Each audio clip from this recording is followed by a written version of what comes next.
अनुपमा देगी टीटू का साथ, क्या हो पाएगी डिम्पी और टीटू की शादी। स्टार प्लस का मोस्ट पॉपुलर शो अनुपमा का आने वाला एपिसोड काफी ज्यादा कमाल का होगा, जहां आने वाले एपिसोड में देखने को मिलेगा एक नया ट्विस्ट। क्या होगा आगे कहानी में, आइए जानते हैं पूरी खबर हमारे चैनल अपकमिंग टीवी अपडेट्स पर। अगर अभी तक आपने हमारे चैनल को सब्सक्राइब नहीं किया तो सबसे पहले सब्सक्राइब कर ले, जहाँ आने वाले एपिसोड में आपको देखने को मिलेगा एक नया ट्विस्ट। अनु सोचता है कि शादी के लिए कौन सा कुर्ता पैक करना है और अनु से पूछने की सोचता है। वही अनुपमा कहती है कि यह कुर्ता और बहुत सारे कपड़े ले लो, क्योंकि इंडिया में कई सारे फंक्शन होने वाले हैं। वह कहता है कि आप तो फ्लाइट पकड़ने गई थी, तो आप यहाँ क्या कर रही हो। तो वह कहती है कि जब मैं तुम्हारी जिंदगी से नहीं गई तो तुम्हारे दिल से कैसे जा सकती हो। अनुज कहता है कि जब तुम मुझे इतना समझती हो तो 5 साल पहले क्यों नहीं समझा कि आद्या और मुझे तुम्हारी कितनी जरूरत थी और तुम्हें हमारा गुस्सा सहना चाहिए था। जब तुम यहाँ नहीं होती हो ना, तो मुझे नहीं पता होता कि कैसे जीना है और अपनी इमोशंस को कैसे कंट्रोल करना है। वह कहता है कि मैं शादी में शामिल होने से खुश नहीं हूँ, लेकिन खुश हूँ कि मैं तुमसे मिलूंगा। अनुपमा उसे याद दिलाती है कि उसे वापस आने के बाद श्रुति से शादी भी करनी है। तो दूसरी तरफ किंजल और काव्या शादी की तैयारी कर रही होती है, तो बा उन्हें देर रात सोने के लिए चिढ़ाती है। वनराज सभी के लिए पगड़ी का कपड़ा लाता है और वे एक दूसरे को पगड़ी बांधते हैं। डिम्पी तैयार हो जाती है और सोचती है कि टीटू ने फोन नहीं उठाया। वह बाहर आती है और सभी को यह कहते हुए सुनती है कि टीटू नहीं आया और उसने फोन भी नहीं उठाया। बा कहती है कि मैंने उससे कहा था कि सुबह का मुहूर्त जल्दी है, फिर भी वो नहीं आया। तभी टीटू वहाँ आता है और डिम्पी को सच बताने के बारे में सोचता है। वनराज उसे पगड़ी बांधने के लिए कहता है। डिम्पी कहती है सभी यहाँ पर है, सिर्फ मम्मी नहीं। तो बापूजी कहते हैं मुझे पूरा विश्वास है कि अनुपमा जरूर आएगी। वही दूसरी तरफ यशदीप रेस्टोरेंट को देखता है और वो चिंतित हो जाता है। तो गुलाटी वहाँ आता है और यशदीप से कहता है कि उसने अनुपमा को पार्टनरशिप देके कितना ज्यादा गलत किया। वह कहता है कि उसने तुम्हें बर्बाद कर दिया और खुद शादी का आनंद लेने इंडिया चली गई। यशदीप गुलाटी से कहता है ये सब आप मुझसे क्यों कह रहे हो, जरूर आपका कोई फायदा हो रहा होगा।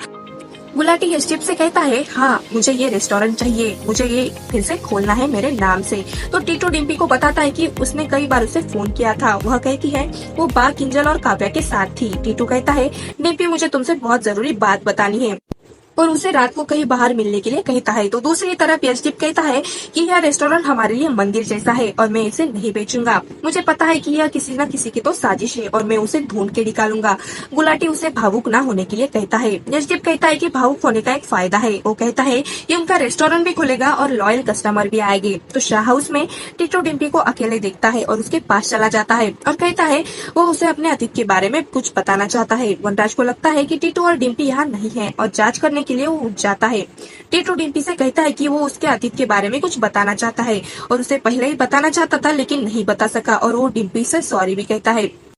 तो डिम्पी टीटू से पूछती है कि क्या आप किसी और को पसंद करते हो और क्या आप किसी और से शादी करना चाहते हो। तो टीटू कहता है नहीं, बात कोई और है। और टीटू डिम्पी को बताने ही वाला होता है तो वहाँ पर वनराज आ जाता है और वनराज उन दोनों को डांट लगाता है।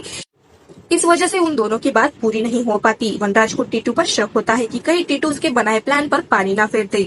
तो परी किंजल से कहती है कि यह हमारा परिवार है मम्मी, और वो उनके साथ ही रहना चाहती है। तो किंजल उसे समझाने की कोशिश करती है कि यूएसए में उसकी जॉब है और वो यहाँ नहीं रह सकती। तो तोशु वहाँ आकर परी की साइड लेता है और परी से कहता है हाँ बेटा, हम यही रहेंगे अपने परिवार के साथ। तो किंजल भी तोशु को साफ साफ कह देती है कि वो शादी के बाद परी को लेकर अमेरिका चली जाएगी। तो दूसरी तरफ श्रुति अपनी तरफ से डिम्पी के लिए गिफ्ट देती है और अनुज को याद दिलाती है कि वापस आने के बाद हम शादी करने वाले हैं और इंडिया जाके वो उसे भूल ना जाए। अनुपमा भी इंडिया वापस आ चुकी है और बा और वनराज नहीं चाहते कि वो घर आए और उनकी खुशियों में शामिल हो। तो दोस्तों, आपको क्या लगता है, क्या होगा आगे कहानी में? आप इस बारे में क्या कहना चाहेंगे? आपकी राय हमें कमेंट सेक्शन में जरूर बताना। वीडियो अच्छी लगी हो तो वीडियो को लाइक करें और साथ ही अगर हमारे चैनल अपकमिंग टीवी अपडेट्स को आपने सब्सक्राइब नहीं किया तो सबसे पहले सब्सक्राइब कर ले, ताकि सीरियल की सारी न्यू अपडेट्स आप तक पहुँच सके।